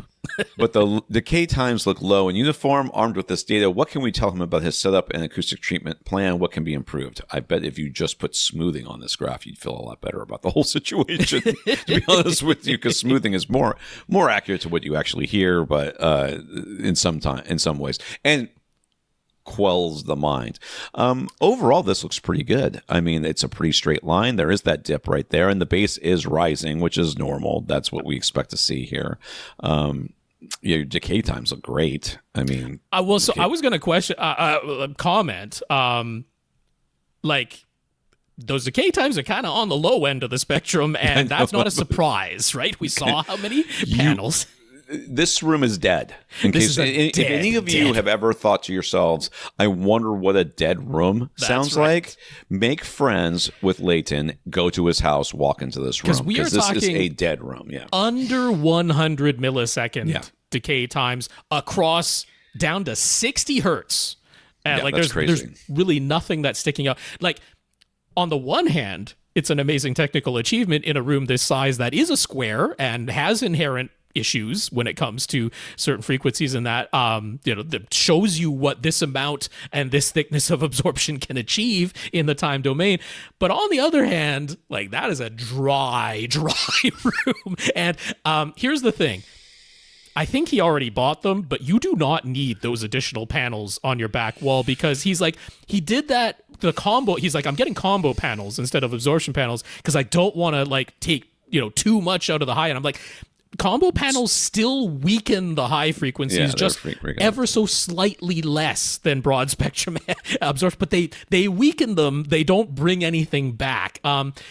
There's an argument to be made, a very valid argument to be made, that you have actually overdamped your room. Now, I mean, it's not an argument; it's an observation. Yeah. And I, as somebody who likes a very dead room, and I would be okay living in here and being in here and working in here. It is a dead room. You have overdamped it. There's just no doubt. There's just no doubt about that. Like here's the thing. I also prefer a pretty darn dry, a pretty darn damped room. But even I sort of target around a 200 millisecond decay time. And like I said, you're like considerably under 100. Like, this is you pop a balloon in here and there is no reverberation. It just dies the instant you pop the balloon. So this is a very, very, very, very dry sounding room. But putting that aside, like, honestly, the thing I might try changing is taking some absorption out of this room, as unusual as that is. He's not going to want to do that. Exactly. He's not going to want to do that. So let's talk about the idea of having a dead room like this, and what does it mean? You might think to yourself, okay, well, I am only hearing the sound that's coming from the speaker, and the speakers themselves I will not hear anything else. There won't be any reverberations. There won't be anything in the room that is affecting the sound that's coming from the speakers. And that must be, by definition, a good thing. I mean, you can make that argument. You can also make the argument that the person who mixed the audio was not in a room this dead. None of them were. Well, on the other hand, there's a greater likelihood that the person mixing it was in a room closer to this than most other listeners. Than most other rooms, yeah. So there's that to consider. And also what we normally think of as sounding natural is being affected by a room being this dead. But here's the thing, like, this is a movie watching room. You don't put this kind of speaker system in here for music most of the time. Like, this is a movie watching room to have this audio system. And I will absolutely make the argument that because the goal in movie audio is to transport you somewhere else. It's not to bring an instrument into your existing room and make it sound, give you the illusion that someone walked into your room and started playing music for you. It's to transport you to a different place, to a place that isn't your room, to a place that is whatever you're seeing on screen. And having the very low decay times helps in that, because you're getting much fewer, in your cases, clues about the acoustic environment that you are genuinely in, and you're having that acoustic environment replicated to you by the speakers. So, yeah, I mean, I'm not saying I'm just saying I'm not going to look at these measurements and tell someone you need to put more absorption into this room. I'm like, if there were anything I would change, it would actually be taking some out and maybe letting those decay times rise a little bit. But I don't have a big problem with it being this dead, because this is clearly a movie watching room. So I wanted to address just a couple of things that I was seeing in measures. So, or actually, did you read the next part about? No, I didn't. Okay, yeah. So on Rob's request, he took more Room EQ wizard measurements, the pair of subs playing together but without any other speakers, and the front, left, and right each playing on their own, and all those measured from 3 different seats. That's right. So we're seeing the subs here from the 3 seat, or the subs, both of them together, right? Yeah. Both of them together playing. You can see there is a little bit of a weirdness to be around 45 to 47. They're a little different, but everything else is one seat. Yeah. But even so, seat to seat though. Yeah. Seat to seat variation is a little different, but it's still within 5? I can't read these numbers. That's it's within 5 to 5 90. dB. Yeah, exactly. So it's plus or minus 2.5 dB. Yeah, it's not from that seat to seat. one is like distinctly going up while another is distinctly going down. Like, all of them have a little bit of a hump there. It's just the degree of that hump is a little bit different from seat to seat. So this is an EQable setup. I don't know if this is with any EQ applied or not. Definitely the crossover we can see is in effect, because the PP12 NSD subs aren't just naturally going to roll off above 60 hertz like this completely on their own. So he has his 80 hertz crossover. I thought he had his 80 hertz crossover, right? It is, but I mean, it is going to start rolling off at, I mean, it should be at about 72 hertz, and we're seeing maybe a little bit before that. But yeah, I mean, this is pretty reasonable response. We're zoomed in here, right? So you got to notice that the squiggles are not as big of a problem as they might appear. We're zoomed right in here. Plus so minus the main lines that you're seeing going across, if you can't see this on the video, if you're not on the Flickr album, are the labeled ones are 5 dB apart. That's right. not 10 or 20 that you might expect. So they're only 5 dB. So if you look at that one section where the lines are furthest apart, one hits, I can't see this, at 90 dB, 90 and is the bottom max one hit. hits 85, which means it's plus or minus 2.5. And I mean, what do you want your speakers to be measured to, right? Plus minus 3 is the plus or minus 3, and so it's better than that. So but I mean, I wanted to see, without the subs and speakers playing together, what are the subs doing? Is there an issue in the subs that needs to be addressed? That diagonally opposite corner placement, which isn't necessarily the number one placement, but realistically speaking, that's going to be we achieved pretty darn good results here. This is pretty darn uniform across the 3 main seats. This is EQable for sure, and so I think we've achieved pretty. The subs are not the problem. That's what I can conclude from this. And then looking at the decay times, again, we're zoomed way in here. This is all under 300 milliseconds. Even at that one little wiggle at just below 50 hertz, it's like this is really not problematic. And a tiny bit of EQ will absolutely fix anything that you're seeing in that graph. So the subs are not the issue. So if we're looking at the left speaker from the 3 different measurement positions, it's that one little dip just above 150 hertz, around 160, 170 hertz. That's kind of the only thing that's showing up. Again, we're seeing a few little different ups and downs, but overall, the kind of trend line, if you smooth this out, it's pretty darn uniform response. We're not seeing drastic, one is going way up while another position is going way down. So those treatments have done what we're hoping for. We can certainly see in the decay times that the treatments have done more than enough there. And I'm just going to go through this. I also grabbed the impulse response. And so this is showing doing something interesting, right? We're seeing that initial impulse at the very beginning. That's the initial little bang that it lets out there. We're seeing the immediate first reflection that happens, less than a handful of milliseconds afterwards there, down at was like the 0.2 of a meter is what's going on there. But then we're seeing another one that's, in between 3 and 4 meters on this graph. Like, it literally lines up with the length and width of your room. So this is to be expected. You're in a square room. There is it doesn't matter how many treatments you put on there. Some frequencies are going to reflect off of the length and the width of your room, and the length and the width of your room are identical in this case. So the next big, hump that we're seeing there. But what we're not seeing drastically so, it is a little bit in this impulse graph, but it's like 8 feet or 7.5 to 8 feet. That's where, if this dip that we're seeing somewhat, this visible dip that we're seeing, at 170 hertz, like that should be right around 7.5 to 8 feet. If it's because of a strong reflection, right? A canceling reflection that's going on there. And I'm going to point that out because I have a theory about what's going on in this graph. Front right speaker, actually somewhat less, uniform below 300 hertz, but a similar thing. The decay times are clearly not the problem. The impulse response, again, I'm looking at that like 7.5, 8 foot mark. Like that's not a big enough little blip in there to be the cause of that dip that's happening at 150, 170 hertz.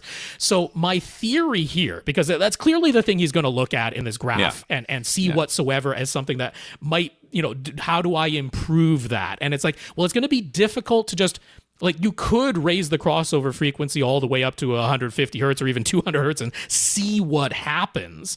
But because this doesn't look like it's a reflection cancellation, I'm not seeing evidence that this is a reflection cancellation. I have a theory. I think if we go back, I'm going to have to go back in the pictures here a little ways. But okay, here we go. This is looking at the right side of his room, right? So in this image, the TV is on the left, the back of the room is on the right, and we're looking at the right side wall. Look at how flippin' close the front of this L-shaped couch is to that front right speaker. Yeah. I think we are literally seeing bass woofer occlusion. I think we are literally, I think the microphone is literally occluded from seeing the bass driver in that speaker. I think that's the reason for the 150, 170 hertz dip. I don't think this is a room thing. I think this is a measurement anomaly. That's my theory of what's going on with that dip, because it's such a specific dip. It is specific. And it lines up with the bass driver of the front left and right speakers, and they are firing into the front of your couch. Like, that's where the bass drivers are firing. And we're not seeing an impulse response or a time decay indication that we're dealing with a cancellation here. We diagnosed with someone else like a floor bounce. Like, that's not how your ceiling is treated up the wazoo as well. We're not seeing the evidence in the measurements that's the cause. The first thing you would do is you would listen to a sweep and see if you hear this 170, because it is a pretty dip. Narrow notch too. Yeah, it's like it would the sweep would just disappear for a second and come right back. That's right. There would be like this moment where there was no music and then come back. But if you listen to a sweep and it goes, and you can get one from audiocheck.net that is very targeted. You can pick your own thing and then have it just go from 200 down to 100. Yep. Right? Just do that sweep and then see what happens, see what you hear. If you hear sound throughout all that, then it's just a measurement anomaly and nothing else. So, I mean, I wouldn't be completely opposed if you just want to fiddle some more.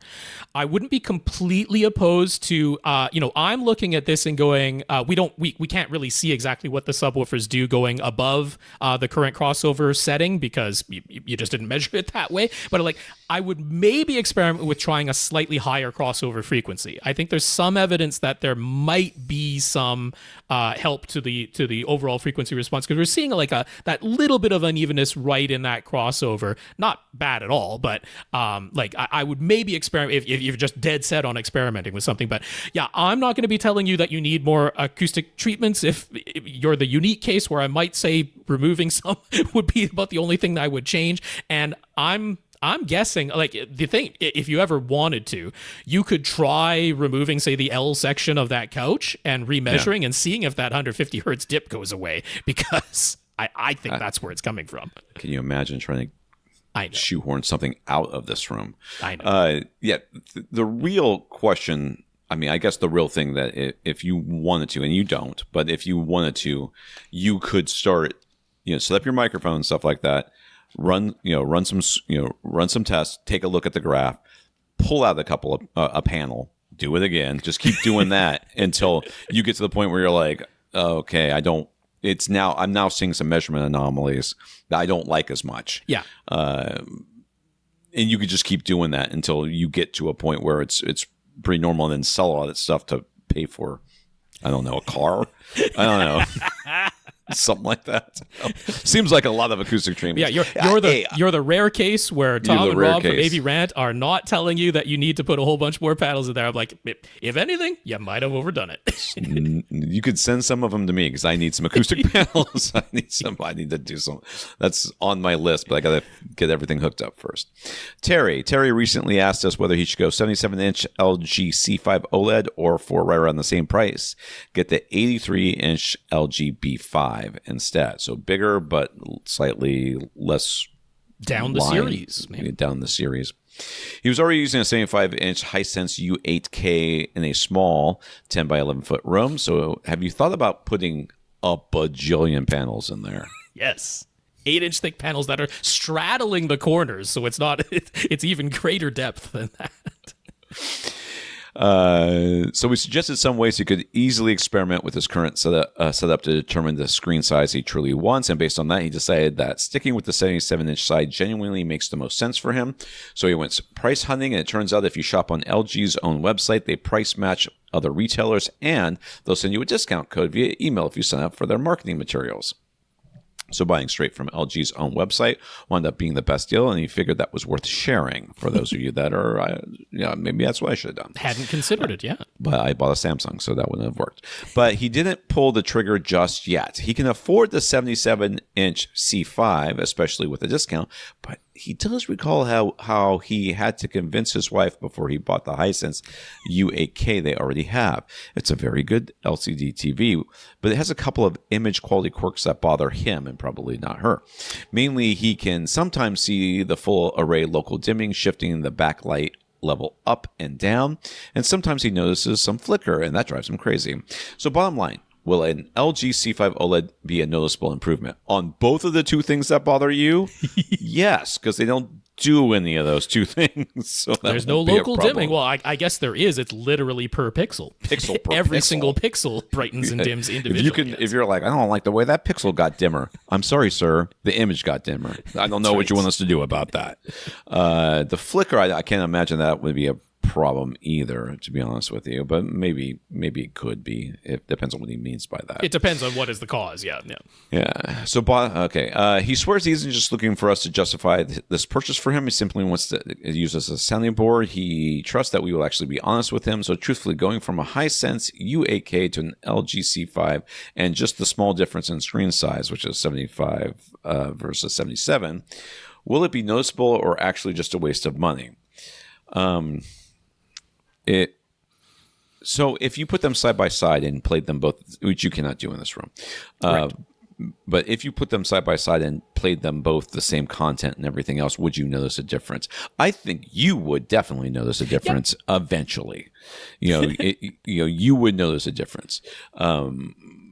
Not having them side by side, will you notice a difference? That's harder to say. It's harder to notice something that's not happening. That's just psychologically the case. Like many times when I'm injured, and I seem to be injured all the dang time now.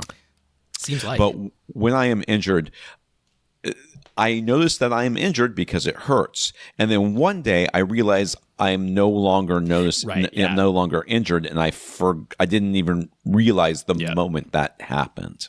So it's hard to notice something that's not happening. So will you just notice these things not happening? Maybe. Well, I guess it depends on if you went back to content that you had noticed it on consistently. Yes. But will your wife notice? And then in an overall sense, yeah. So it's like, So we're not going to be the people who are going to exaggerate and tell you this is going to be some kind of night and day difference, and there's no way that you wouldn't notice that you went from full array local dimming LCD to OLED. I'm like, this is definitely, we're talking degrees, and we're talking small degrees in this place. So, I mean, I don't have a Hisense U8K, but that is higher end in their series. I've certainly seen equivalent televisions in person. It is a very good LCD TV. This is not kind of some sort of slouch TV where I'm going, oh, well, there's no way you couldn't possibly see it. I'm like, they're pretty darn close. I have my Sony Z9D. There are some arguments that it's still superior to the Hisense U8K in some small areas, but the Hisense U8K is superior to that one in some areas. And so whenever I've been watching my Sony Z9D for any length of time, like, I'm not feeling like I'm suffering. I'm not feeling like I'm missing out. I'm not wishing I were watching a different TV. But then I switch over to my LG G3 OLED, and I'm like, oh, it's a little better.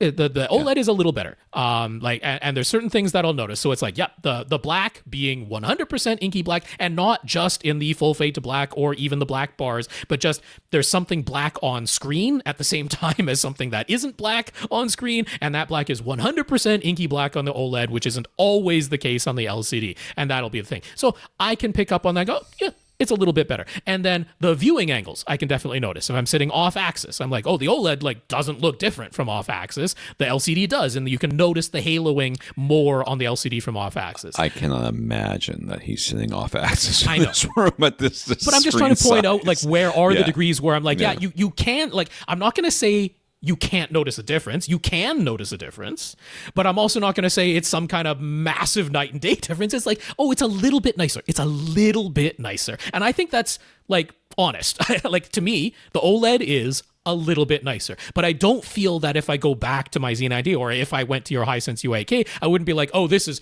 insufferable. I'm like, no, this is still a good looking TV, and I can get used to it. I can absolutely get used to it and not really miss the OLED. But then when I go to the OLED, I'm like, it's a little bit nicer. It's a little bit better. And that's where I land on it. Yeah, for you, in your case, since you really aren't going up in size, you're not changing your viewing angle, I guess if it were me, I'd be like, I'd have a really hard time spending that money. I would have a really hard time. If the money wasn't just like, I literally have to spend this on something. Sure. And it's like, I keep tripping over this. If you're going from a 55-inch edge-lit LCD to a 77-inch OLED, I'm like, oh, it's so worth the money. It's such a big difference. If you came to me and you said, hey, the Hisense and this LG are, there's a difference in price, but the difference, I could probably stretch to get this the LG. A couple $100. We would probably say get the LG. It's it is objectively better. Yep.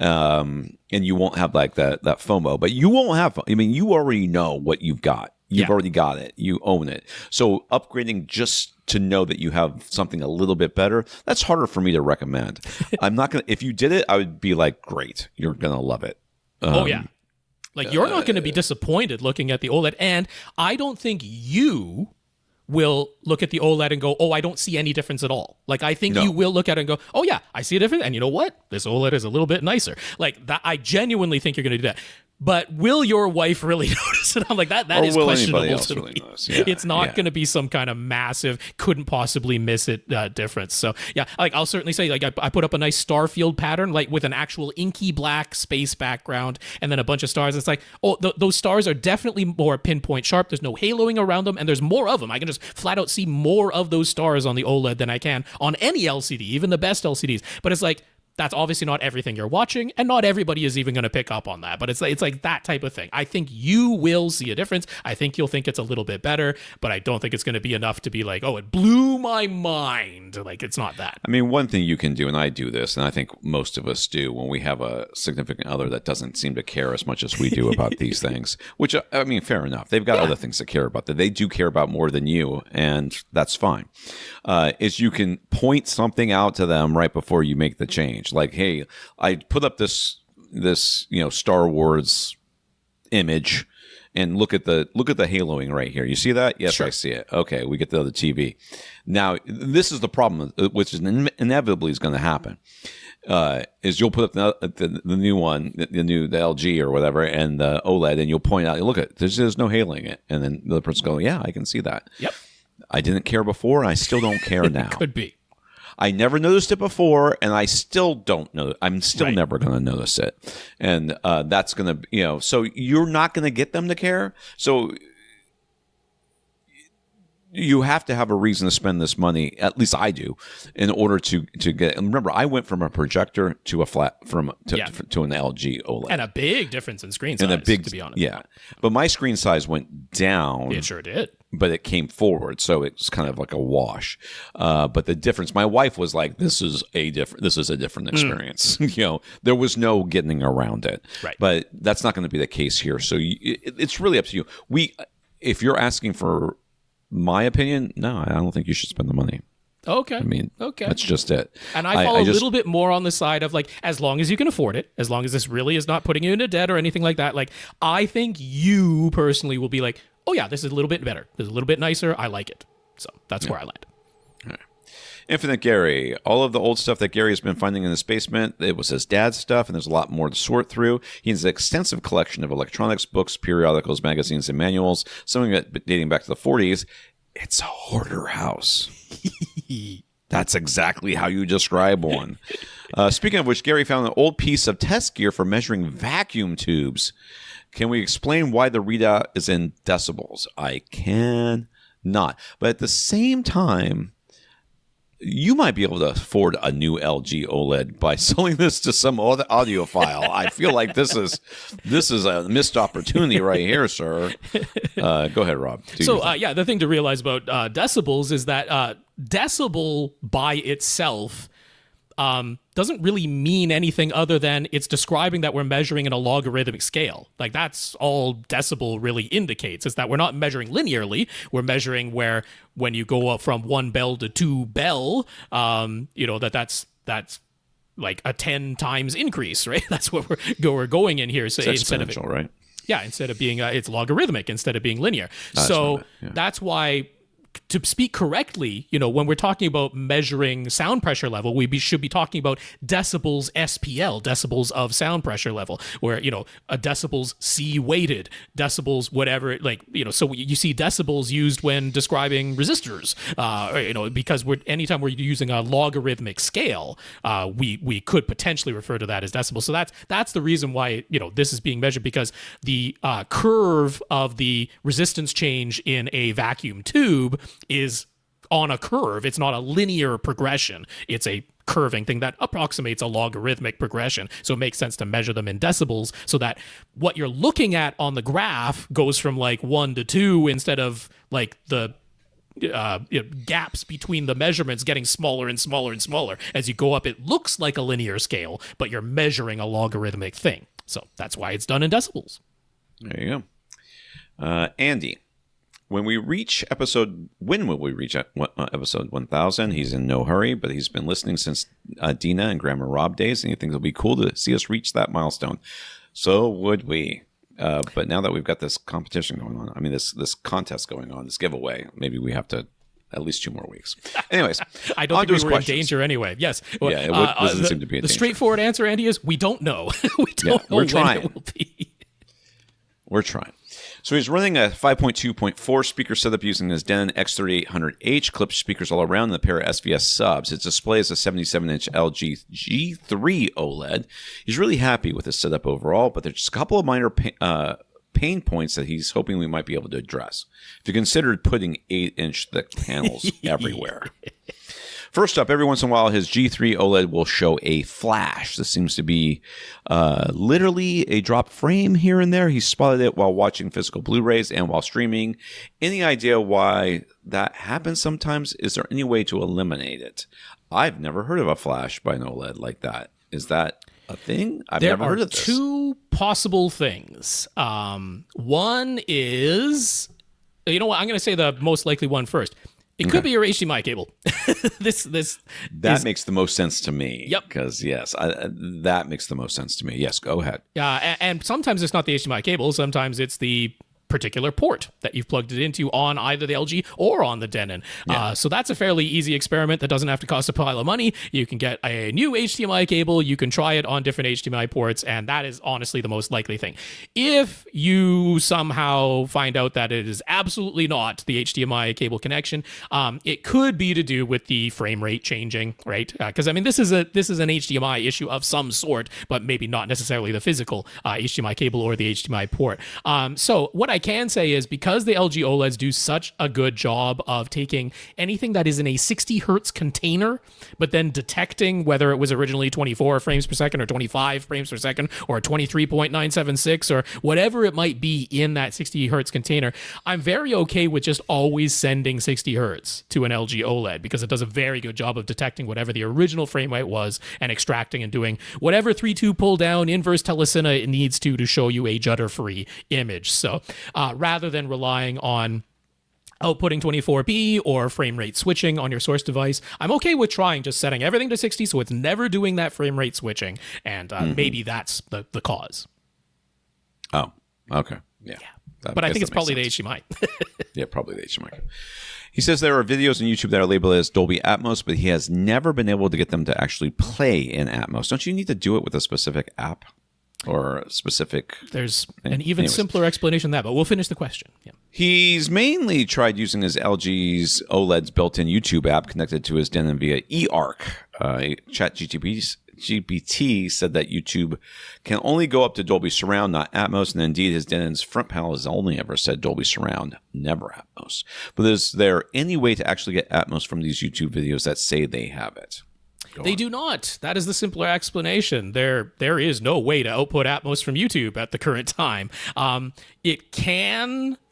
I thought it was the LG app that was allowing you to do that. No. Am I thinking of something else? YouTube has never supported immersive audio output. They supported 5.1 for a little while. Then they took it away and went back to only supporting stereo. And as it stands today, as far as I'm aware, they do support 5.1 output, but that is the highest you can get from YouTube. There is no Atmos output from YouTube. And so you'll notice that the truthful places that say we have Atmos demonstrations, they always have like, look in the description. We have a link to our Google Drive or whatever it is, or often the Patreon, because they require you to pay $1 or $2 to get it. Like, that's where you can actually download the Atmos samples. Here on YouTube, it's just going to be in stereo. So it's not your fault. I can absolutely understand being like, Dolby Atmos demonstration, here it is on YouTube. And he's like, but it never plays in Atmos. It's like, yeah, YouTube just can't output Atmos. Simple as that. So lastly, he asks, why does Rob sometimes say he's answering a question as wrote? Shouldn't he say as written? Isn't he still grammar Rob? But that's not the wrote that you're talking about. Indeed, it's a spelling error. It's a spelling misunderstanding. Yeah, I'm saying as R-O-T-E, not W-R-O-T-E. Wrote answer, wrote response, meaning like not considering context, just regurgitating a memorized response, based on, here's the question and here's the rote response. So that's what I'm saying when I'm answering the question as rote. But I can understand, because it's like, aren't you saying you shouldn't be as sounds written? like he's saying like wrote as it was written down. That's right. That's not it means like verbatim is more. It's a pure misunderstanding of so you got to love those English homonyms, because that was what threw you. Anonymous has some questions here. Anonymous has noticed our discussions about RumiQ Wizard measurements, and they'd like to maybe dip their toe into taking some measurements of their own. But is buying a UMic 1 a minimum requirement, or could they maybe use the Odyssey microphone that came with the Marantz receiver without having to spend anything extra? So I will link up the AV Gadgets article that kind of walks you through how to begin taking measurements. Sure. You cannot use your Odyssey microphone. You can't plug that into something else and use it. Those microphones are not very accurate, and they have known inaccuracies like the Marantz receiver can. Yeah. You're not going to. And also, like, it's less convenient. It's considerably less convenient, because I mean, so maybe your laptop has just a microphone input on it. Not all of those connections inside don't always line up correctly, because the Odyssey, like the genuine Odyssey microphone, is a mono connection. Yeah. But it's not a mono connection where because all you have is tip and sleeve, right? For a mono connection, all you have is tip and sleeve. And it's like the exact placement of that little insulator line doesn't always line up with where it is inside of especially laptop jacks, which use the 4-pin jack. And it doesn't always line up because they're expecting a headset. They're not expecting a mono microphone that's manufactured the way that the tip on that one is. So that can be an issue, which means that sometimes you end up having to buy a little mono analog microphone to USB adapter. And those things aren't as cheap as you would expect because it's not the most common type.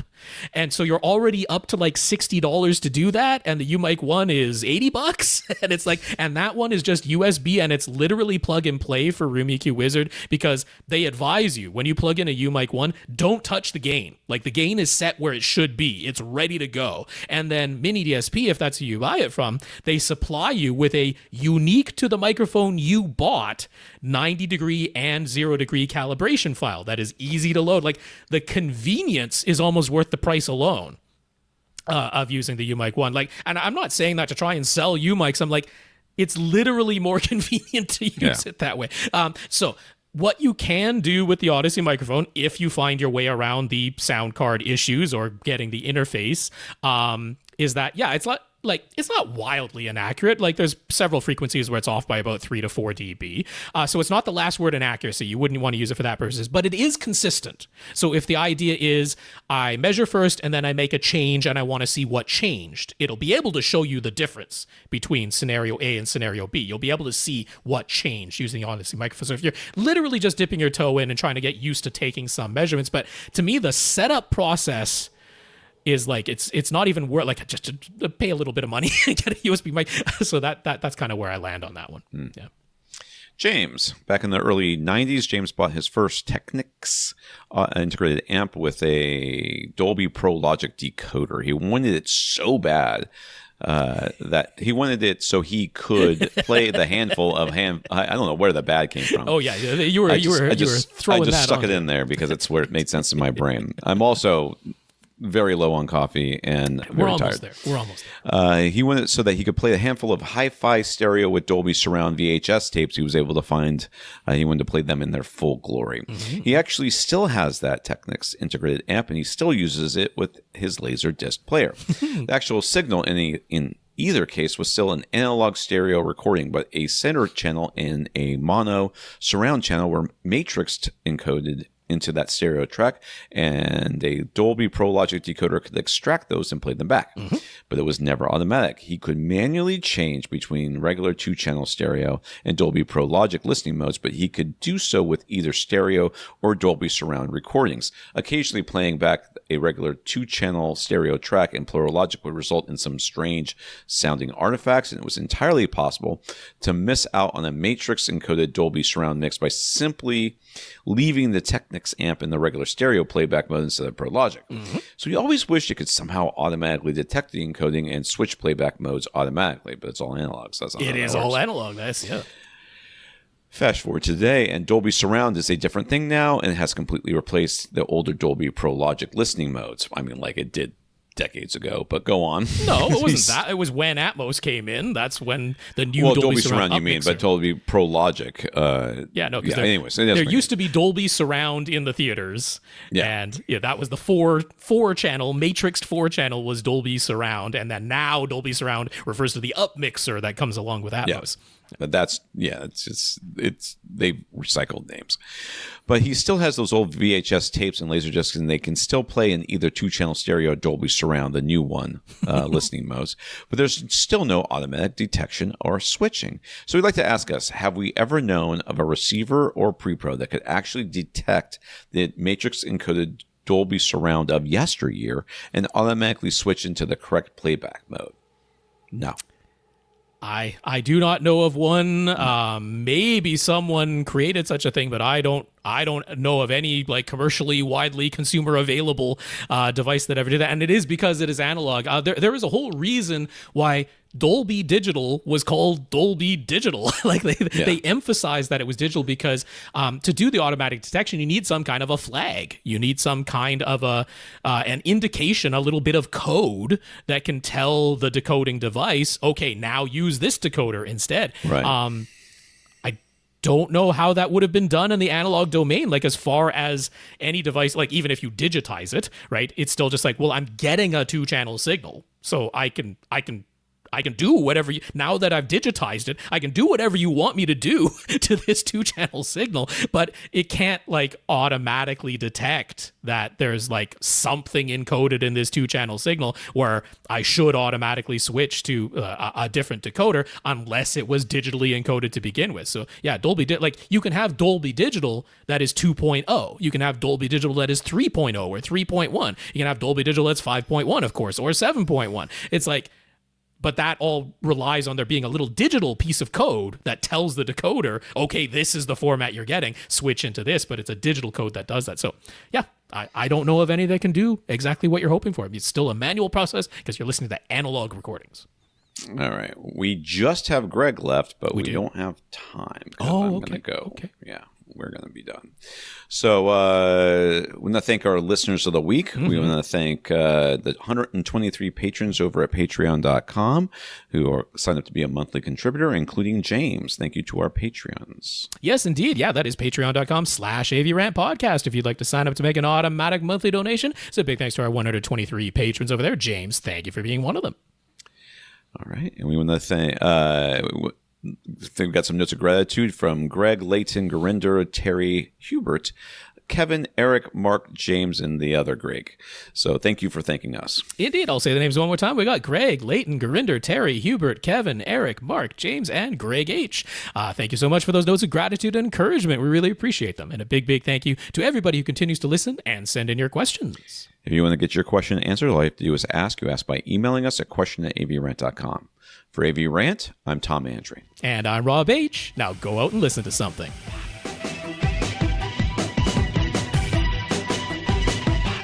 Want your question answered? Send it to question@avrant.com.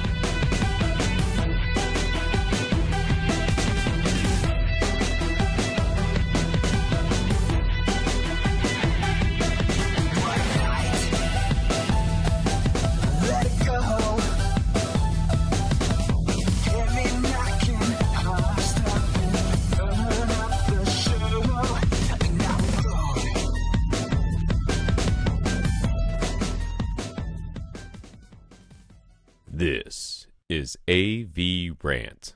Now go out and listen to something.